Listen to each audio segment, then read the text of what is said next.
Spiritual counselling क्या होती है, साइकोलॉजिकल काउंसलिंग से क्या अंतर है स्पिरिचुअल काउंसलिंग में, और ऐसा मैं क्यों कहता हूं कि स्पिरिचुअल काउंसलिंग साइकोलॉजिकल काउंसलिंग से एक कदम आगे है। माय डियर फ्रेंड्स, इस वीडियो में हम लोग इस बारे में पूरी बात करेंगे। एक एक पॉइंट को हम लोग समझेंगे कि काउंसलिंग का मिशन क्या है, साइकोलॉजिकल काउंसलिंग क्या करती है, क्या उसमें कमियां हैं और कैसे स्पिरिचुअल काउंसलिंग उन कमियों को पूरा करती है। स्पिरिचुअल काउंसलिंग डिटेल में क्या होती है, हम लोग इसके बारे में बात करने वाले हैं। Hello friends, I am Dr. Pankaj Gupta, having 51 years of life experience and 30 years of work experience.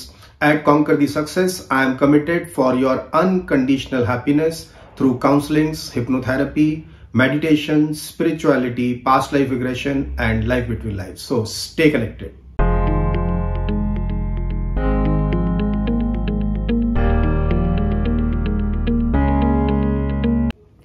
आइए सबसे पहले हम ये समझते हैं कि काउंसलिंग का पर्पस क्या है। आई एम श्योर कि आपने मेरा एक पुराना वीडियोस में देखा होगा जहां पे मैंने डिटेल में डिस्कस किया है कि हमें काउंसलर के पास कब जाना चाहिए। यानी अगर मैं एक सेंटेंस में बोलूं तो अगर मेरी लाइफ में अनहैप्पीनेस है तो अब मुझे काउंसलर के पास जाना है। क्योंकि मुझे अपनी लाइफ में हैप्पीनेस चाहिए। अब वो जो अनहैप्पीनेस है वो रिलेशंस की वजह से होती है तो हम उसको रिलेशनशिप काउंसलिंग कहते हैं। अगर बच्चों की वजह से अगर हम अनहैप्पीनेस है उसको चाइल्ड काउंसलिंग कहते हैं। डिप्रेशन है तो डिप्रेशन काउंसलिंग, एंगर है तो एंगर काउंसलिंग। यानी ये सब रीजंस जो मुझे दुख दे रहे हैं लाइफ में, मुझे इनसे आगे बढ़ना है, मुझे लाइफ में हैप्पीनेस चाहिए, तब हम जाकर एक काउंसलर के पास आते हैं। यानी काउंसलिंग का पर्पस क्या हो गया? The very purpose of counselling is to achieve happiness in this life, right? यानी अब हम इस पर्पस को अचीव करने के लिए हम एक काउंसलर के पास जाते हैं। अब साइकोलॉजिकल काउंसलिंग क्या होती है? अगर ऐसा समझें कि साइकोलॉजी की जो बेसिक फाउंडेशन है, जैसे डॉक्टर फ्राइड जो फादर ऑफ साइकोलॉजी हुए हैं, उनका ऐसा कहना है कि आदमी का जो आज का बिहेवियर है वो उसके पास्ट के सारे एक्सपीरियंसेस पर डिपेंड करता है। आई एम श्योर आपने मेरा एक दूसरा वीडियो देखा होगा जिसमें मैंने एक बात की है कि अंडरस्टैंडिंग माइंड एंड बिहेवियर और हम कैसे अपने बिहेवियर इंप्रूवमेंट कर सकते हैं। इस वीडियो के अंदर मैंने इस कॉन्सेप्ट को पूरा डिटेल में एक्सप्लेन किया है और जो मेरे साथ बचपन से आज तक घटनाएं घटी हैं उसी की वजह से आज मेरी इमोशंस हैं और वैसे ही मैं बिहेव करता हूं। जब मेरे साथ घटनाएं घट रही थी तब मैं तो विक्टिम था। मेरे पेरेंट्स ने मेरे साथ कैसा व्यवहार किया है, अगर अच्छा व्यवहार किया है तो मेरा बिहेवियर एक अलग होगा। अगर उन्होंने मेरे साथ गुस्सा किया है, मार पिटाई की है, डांटा है, तो मेरा बिहेवियर एक डिफरेंट तरीके का हो जाएगा। तो मैं तो विक्टिम हूं। मैं जब स्कूल जाता था, स्कूल में टीचर्स ने, मेरे फ्रेंड्स ने, लोगों ने कैसा मेरे साथ व्यवहार किया है तो उसकी वजह से ही तो आज मेरा व्यवहार है। अगर मेरे साथ बुलिंग हुई है तो मेरा वही व्यवहार बना रहेगा। मेरी शादी हो गई और शादी के बाद मेरे कैसे एक्सपीरियंसेस हैं, शादी से पहले मेरी लव लाइफ रही है, मेरी ब्रेकअप हुए हैं कि मेरे साथ अच्छे कॉर्डियल रिलेशंस रहे हैं, इन सब चीजों का इफेक्ट मेरी आज के बिहेवियर, मेरी पर्सनैलिटी पर पड़ता है। और उसमें 90% of the times I am just a victim because others are behaving with me. अब अगर मैं इस बात को बिल्कुल मान रहा हूं कि मेरा जो आज का बिहेवियर है वो इस पर डिपेंड करता है कि मेरे साथ औरों ने क्या व्यवहार किया है बचपन से लेकर आज तक। लेकिन अगर मैं इसी लॉजिक को थोड़ा और एक्सटेंड करूं तो हम ये मान सकते हैं कि जब तक दूसरे का व्यवहार मेरे प्रति सही नहीं होगा मैं लाइफ में खुश नहीं हो सकता हूं,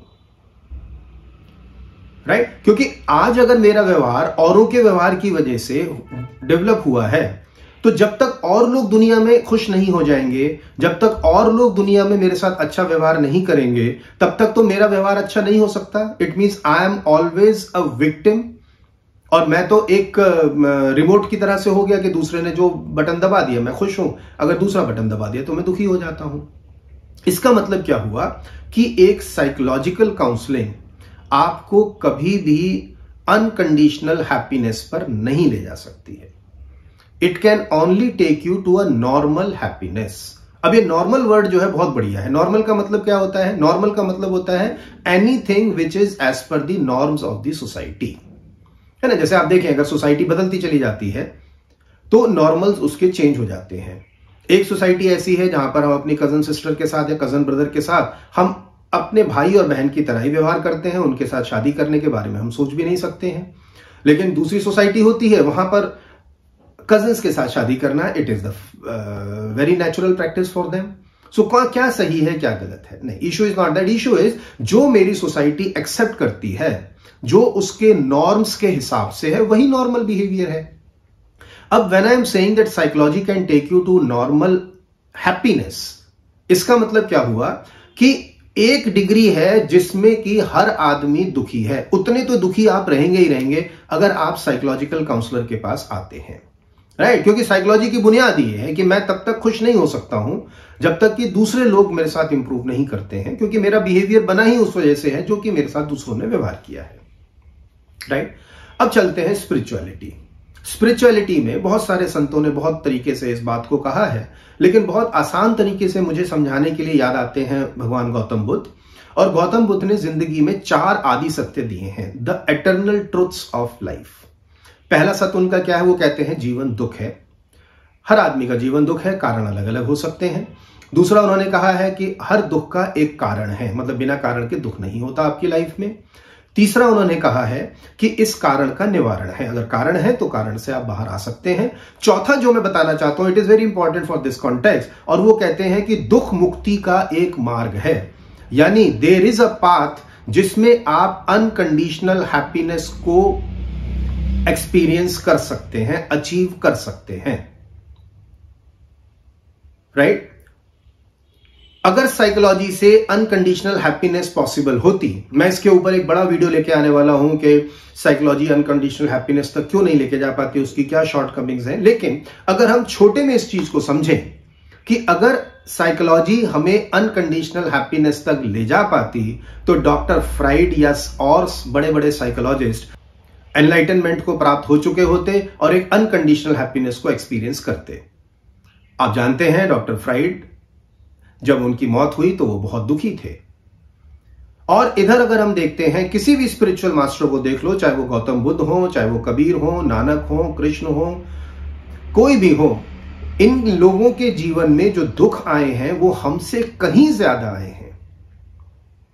लेकिन ये वही लोग हैं, आज भी अगर हम इनको याद करते हैं तो सिर्फ इसलिए क्योंकि ये वही लोग हैं जो कि नॉट ओनली कि वो खुद एक अनकंडीशनल हैप्पीनेस, एक एनलाइटनमेंट को उन्होंने एक्सपीरियंस किया है, लेकिन उन्होंने एक रास्ता भी दिखाया है कि उस रास्ते पर अगर हम चलते हैं तो हम कैसे उस अनकंडीशनल हैप्पीनेस को अचीव कर सकते हैं।